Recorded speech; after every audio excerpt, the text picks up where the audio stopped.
since the incident, but there is no clear evidence on the cause of the death, and at the moment we cannot trust the investigation by the Malaysian police, even though its result would be obtained.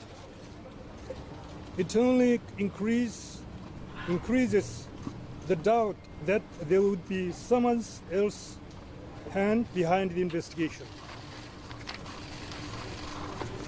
It is also reported that Deputy Prime Minister and Home Minister of Malaysia to you live spoke from to the media Kuala Lumpur. that Malaysia would accept The DPRK our request briefing the to release media there after its ambassador to But in the Malaysia, afternoon, Kong Chol, 17th was summoned by February, Kuala Lumpur. Let's have a listen. The Deputy Inspector General of Royal Malaysia Police informed us in the meeting of the absurd allegation that they would never release his body without the presence of the next of kin to him for the identification and DNA test. The embassy has already identified his identity, named Kim Chol, a DPRK citizen as mentioned in his passport. However, the Malaysian police has not yet ascertained the cause of his death and not offered the criminal evidence of the suspects. They rather focused on identifying the other name alleged by the hostile forces against the DPRK unlawfully, requesting the presence of his next of kin for the identification and DNA test to delay the release of this body. This apparently shows that the investigation by the Malaysian police is not for the clarification of the cause of the death and search of the suspect, but it is out of the political aim.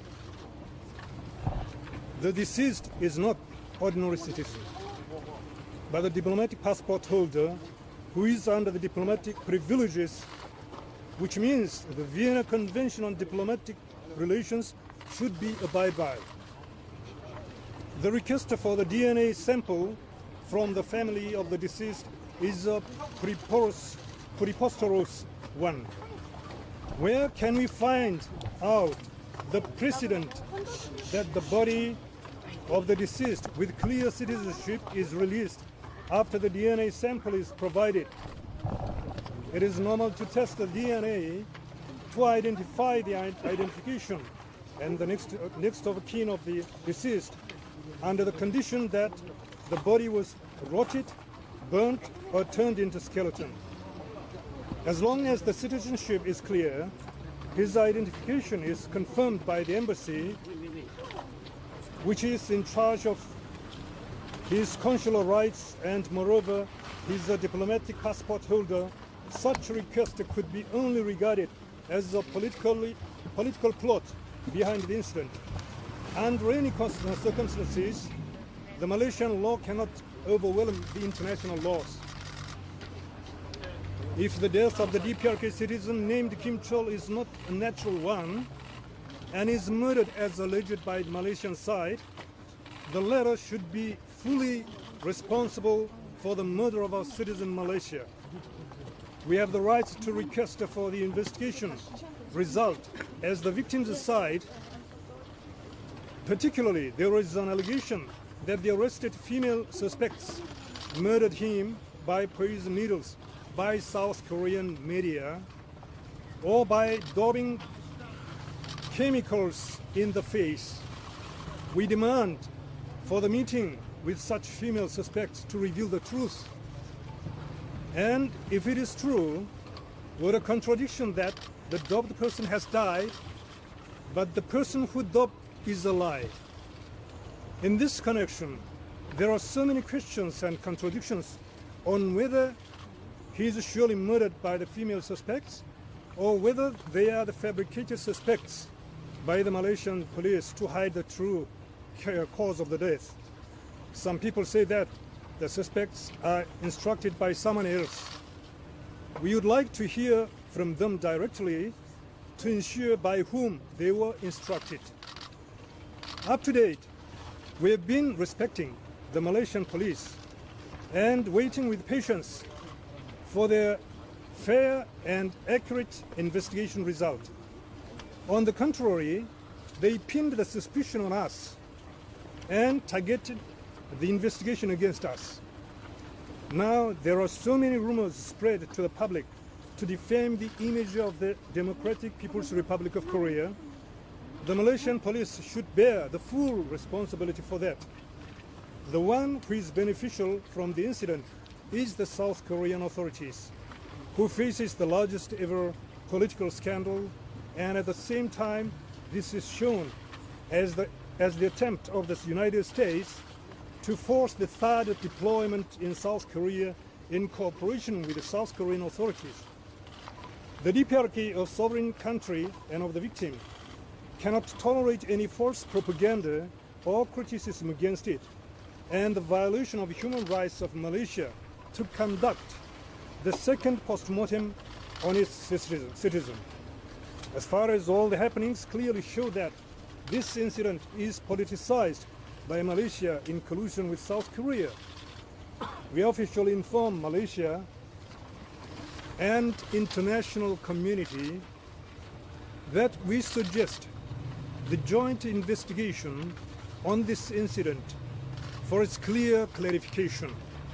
If Malaysia agrees with our suggestion, we'll dispatch the lawyers' delegation, which means our determination to clarify this incident by the joint investigation with Malaysian police. In addition, sir, I can tell you something. It was reported by the South Korean mass media on the death with other name by the DPRK agents after only one day the incident occurred in Malaysia. We are informed by the Malaysian police the next day, evening of his death. How is it possible for South Korea to release the report on his death with other name before we know everything? This shows that South Korea is involved in this incident and implicates the fabrication by the South Korean conservative authorities for their escape from the political scandal. And they are desperate to defame the image of the DPRK with this incident, spreading false propaganda through mass media. I remind you of the fact that his body was under the strict custody and protection by the Malaysian police. Malaysian side asks us to respect and abide by the Malaysian laws and regulations, and we respect them. But in the relations between the countries, the international customs and practices, including international laws and consular laws, are working. And based on this, the relations between the countries is maintained and developed.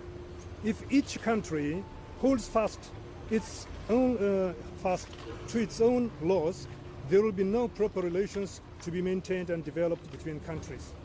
In this connection, I would like to ask Malaysia how it could differentiate its behavior to exclude us on our citizens' death and to request us to abide by its own laws while aiming at the targeted investigation against us from that of the United States to force its internal laws to other countries. The Malaysian police spoke to the media without any identification from the embassy that we confirmed his another name that we did not know at all.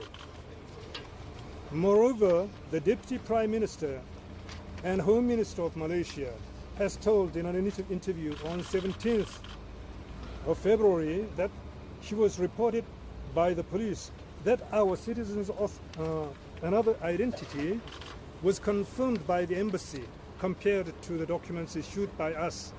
That is completely baseless. In the morning on 18th February, we submitted the official document that we did not know any other name except Kim Chol as written in his passport to the Malaysian police side in the embassy. Then how could the Deputy Prime Minister make a false remark one day before our submission? This clearly suggests that Malaysia has a close tie with the South Korean plotter in this incident. When they could not get the desired result from the post-mortem, Malaysia announced that they would conduct the second one rather than handing over the body and the result of post-mortem to us. Their attempt to mangle again his body, not to release, is the culmination of a human rights violation and shows once again how they are desperate to shift blame to us, on us. Last Friday night, the Malaysian plainclothes police raided a condominium of our citizen here in Kuala Lumpur and forcibly arrested him without any warrant or evidence and made it public that they arrested the mastermind of the incident before any form of inquiry began. They also aired on TV the scene that the said person was arrested in fetus. This is a grave human rights violation. They even pointed the guns to his family members to threaten their lives and beaten his teenage son in the face. This is the human rights abuse that can be seen only in the US gang film. Thank you. This is my all comment. In the United States, copyright law allows for the fair use of copyrighted material under certain limited circumstances without the prior permission from the owner. Under the law, determinations of fair use take into account the purpose of the use, the nature of the copyrighted work, the amount and substantiality of the work used in relation to the work as a whole, and the effect of the use upon the potential market for the copyrighted work. Other jurisdictions may have similar copyright provisions protecting fair use or fair dealing. If you are uncertain as to whether a specific use qualifies as a fair use, you should consult a qualified copyright attorney. You have the right to take it down.